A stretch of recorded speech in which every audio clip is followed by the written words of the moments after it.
Hello, and welcome to, or welcome back to, MGBs and Other Stuff, a channel that explores MGBs and other things that interest me. Hopefully, you'll find it interesting too. If you enjoy this channel, please consider liking and subscribing.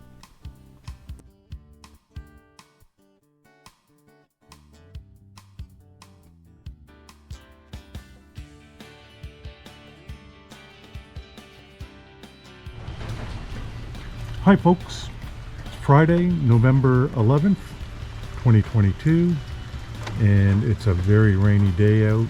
So today I thought we'd talk about some of the things that I've done to the engine on this car, or things under the bonnet.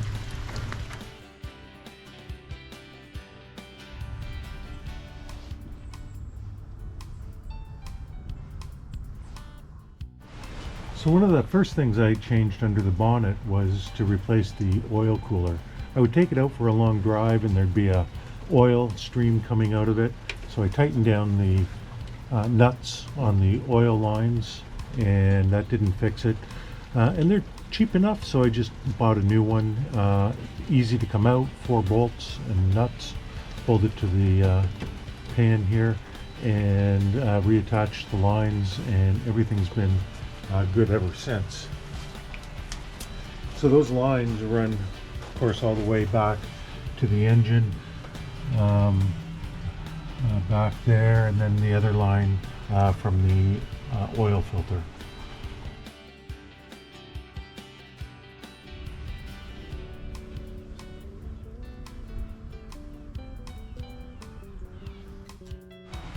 One of the other things I changed was actually the vacuum advance line. I was trying to static time it at one point, and I broke that attachment right there. It's a pretty important piece of kit on these cars, so I just went ahead and ordered a new one and replaced it.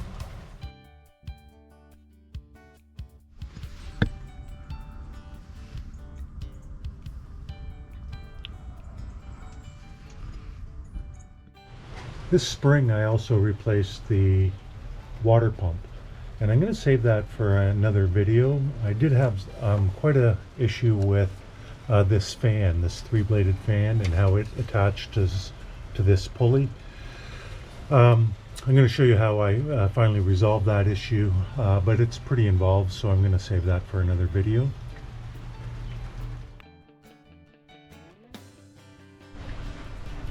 When I first took this car in to get it safety, there wasn't very much to do with regards to passing the safety, brake shoes. The indicator light switch wasn't turning off after you turned a corner, so I replaced that. And the only other major thing was the emergency brake lever.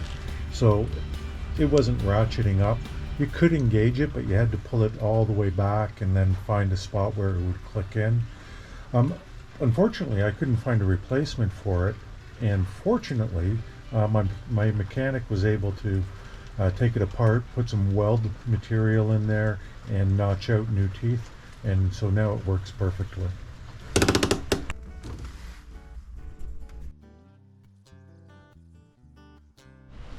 One thing the mechanic did mention, though, was that there seemed to be quite a lot of oil leaking out of this car. There was a little bit coming out of the rocker cover here, where these bolts hold it on, out of the gasket between the head and the rocker cover, out of the oil pan, the gasket there, and most significantly, out of the side covers.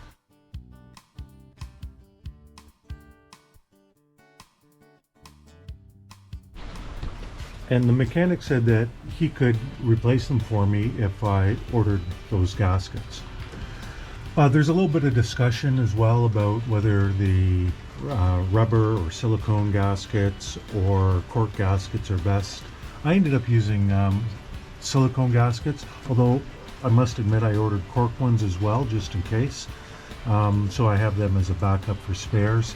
And the silicone ones have been fine ever since. But one of the issues is that to access the side cover, the carbs come off, the heat shield comes off, and I've read some guys who just sort of loosen the exhaust manifold off and that gives them enough access. But my exhaust manifold was pretty rusty, so I thought it would be a good opportunity to clean it up and get it heat painted.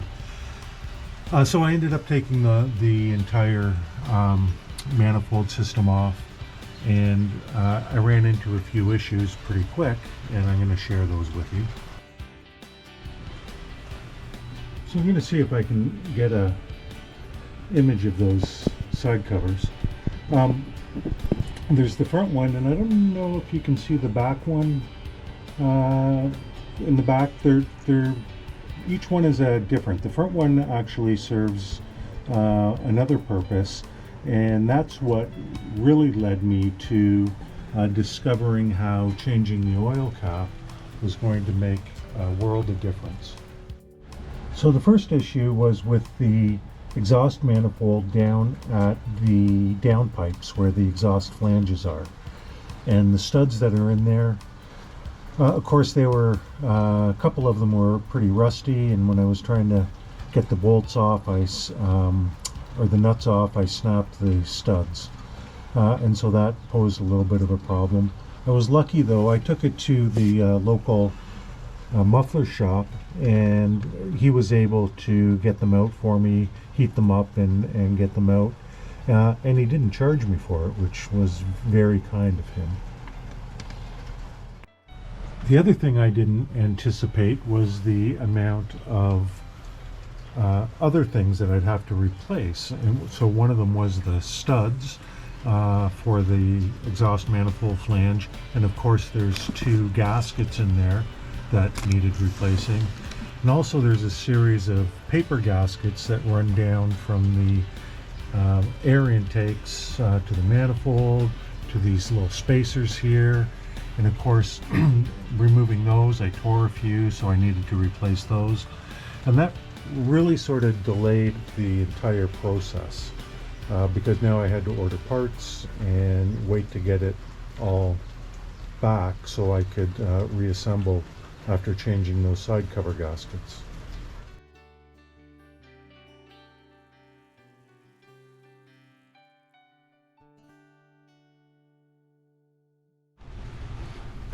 So the front side cover is what really led me to the realization, or to the discovery for me anyways, that the oil cap was wrong. So the front side cover of course has this pipe that comes up, runs to this tube, and then comes to this device that goes back down into the intake manifold.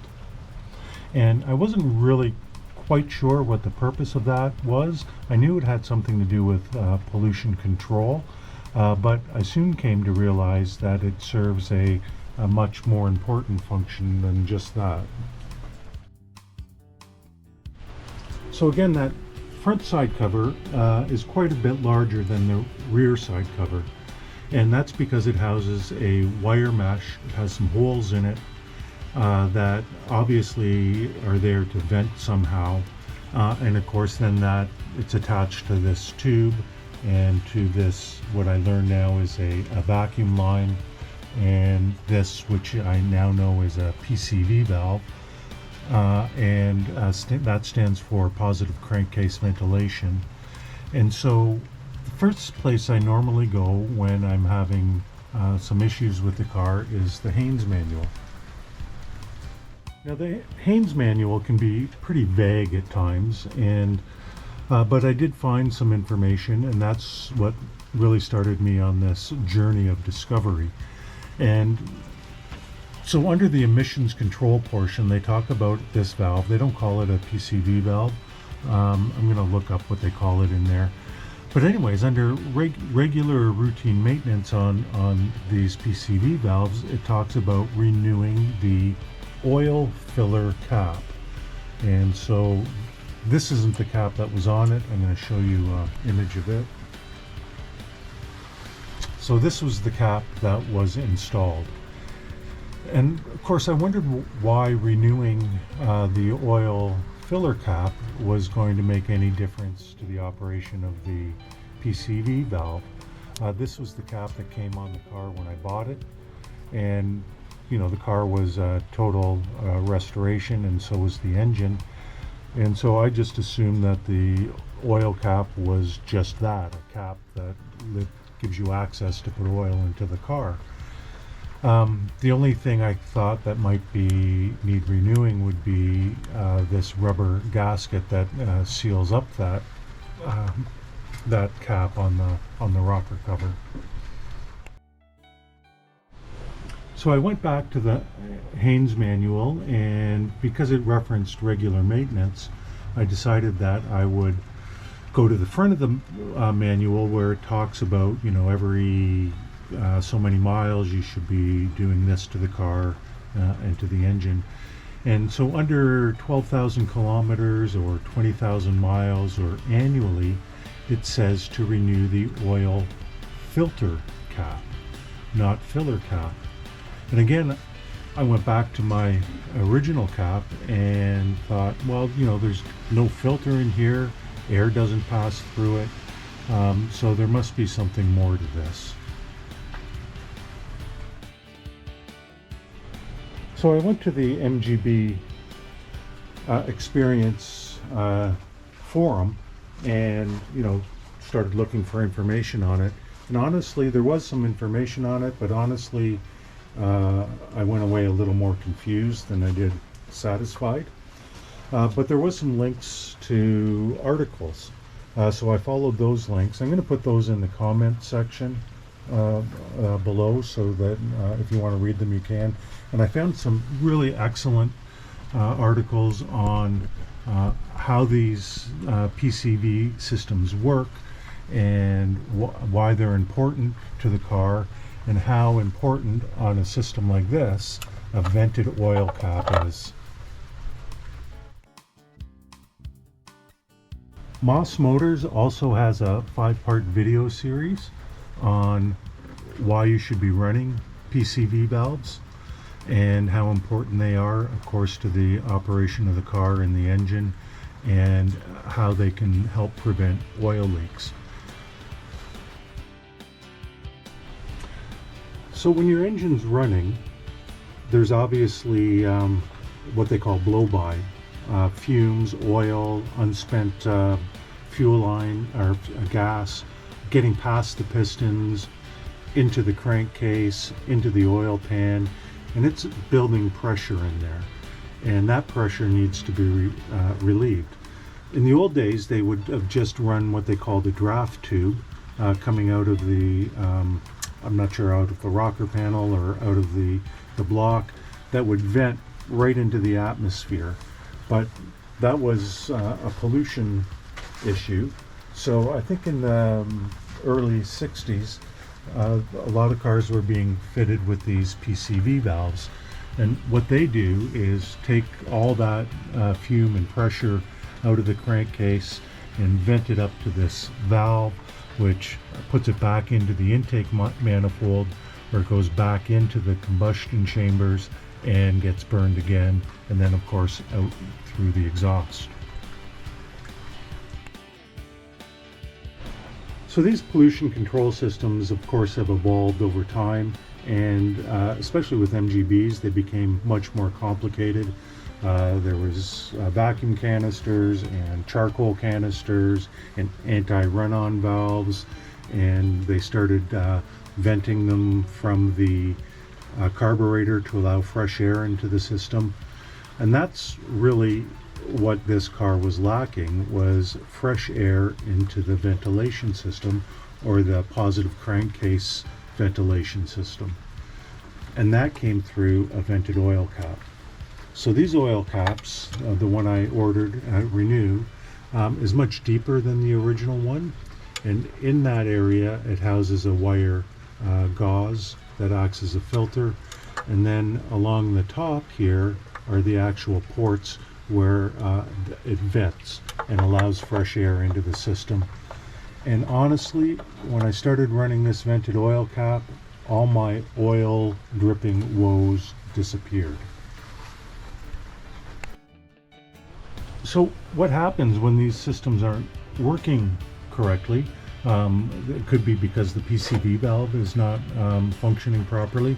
The pressure builds up inside the crankcase and the oil pan, and that pressure needs to go somewhere. So it starts pushing out on all the weak points. And of course, the weak points are gaskets. So the rocker cover gasket, any holes that might be present here. There's a rubber grommet in here that seals that up tight. The side covers, of course, have gaskets in them, and the oil pan gasket as well. So all that pressure needs a place to go, and it'll just start pushing on all those places where it can find an exit. So while I had this all apart, it was a good time to make sure that that front side cover was clean. So I used some carb cleaner in there to get the steel mesh in the filter part of it all cleaned up. Made sure all these lines were in good condition and had free air flow movement through them. The other thing was the PCV valve itself. It's got a little wire clip that I've already taken off, but it's fairly simple. You just take it off to one side. This cap often sticks, so I just take the clip and insert it into a little vent hole that's on the top, and then it comes right out. So that's the cap. This is the rubber diaphragm that lives in here. I don't think that this diaphragm is either fully open or fully closed. Actually, it's not the diaphragm, but it's this, they call it a needle. It's more piston shaped to me. But anyways, it's got a spring underneath it, and it goes up and down, opening the intake into the manifold. And that's based on the amount of vacuum that's the car is presenting in here. But this, when I took it off the first time, was pretty bad. It was like tar-like substance in it. The vent hole here that comes in was blocked partially, and the intake part was blocked as well. I'm gonna give you a little close-up of the inside. These are what they call the cruciform guides, and that's what keeps this piston in place and opens and closes based on the vacuum present. So the Haynes manual actually suggests cleaning these occasionally, and they suggest using gasoline or fuel to clean all the metal bits. And then for the rubber diaphragm, methylated spirits. I just took a oily rag and cleaned it up, and it seems to be fine. This is the one that was in the car, and you can see that there's a little indent there, and I think that's from the opening in the side, the sucking and pulling. I think it was probably sucking pretty hard when it wasn't getting any air from the vented oil cap. So I cleaned all that up. Then it goes back pretty much the way it came apart, as the Haynes manual would say. Reverse the assembly, or the disassembly for assembly. So that goes in there. You just want to make sure that that needle or piston is free to move. Then the rubber diaphragm goes back in, and that little indent I just move over to another place on the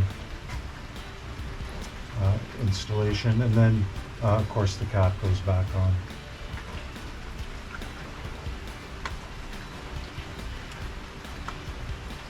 Pretty easy to get the spring clip back on. There's a little notch here and a little notch here, so I usually find the first notch and put it in there, and then just drag it around. Whoops! Drag it around until it engages, and it holds that in there securely. So I'm just going to give you one more little comparison here of these oil caps. So again, this was the oil cap that came off. no venting, just a regular oil cap, and this is the one that I renewed it with. I'm not sure if you can see the little bit of wire gauze in there. So depending on how many miles I'm going to put on this car, I'll get some replacements. Probably for the amount of use this car gets, I can get away with every couple of years replacing it. I'm not sure if they're serviceable, and maybe you can clean them out, but they're not very expensive, so I'll just probably end up renewing them. Don't know if you watched my last video about the cosmetic changes I've made to this car. Not really too many of them, but I did talk about how many MG logos there are on this car, and I counted a total of 20, but that has now gone up to 22 because I forgot to talk about the air intake covers. Well, that's it for me today, folks. It's still raining pretty good outside. Yesterday was, I think, probably the last driving day. It was nice and sunny, about 18 degrees. I took some footage, I may share that with you. But like I mentioned in my previous video, I'm going to do a couple more, and one of them is going to be how I put Iris to bed for the winter. They're calling for snow next week. So I've got my oil and my steel wool, my anti-desiccants or desiccants, anti-desiccants, I'm not sure, and mint oil, and I'll show you how I prepare Iris for its winter sleep. If you enjoy these videos, please don't forget to like and subscribe and to hit the notification bell so that every time I post you'll know when I put a new video up. Thanks, and octagonally yours.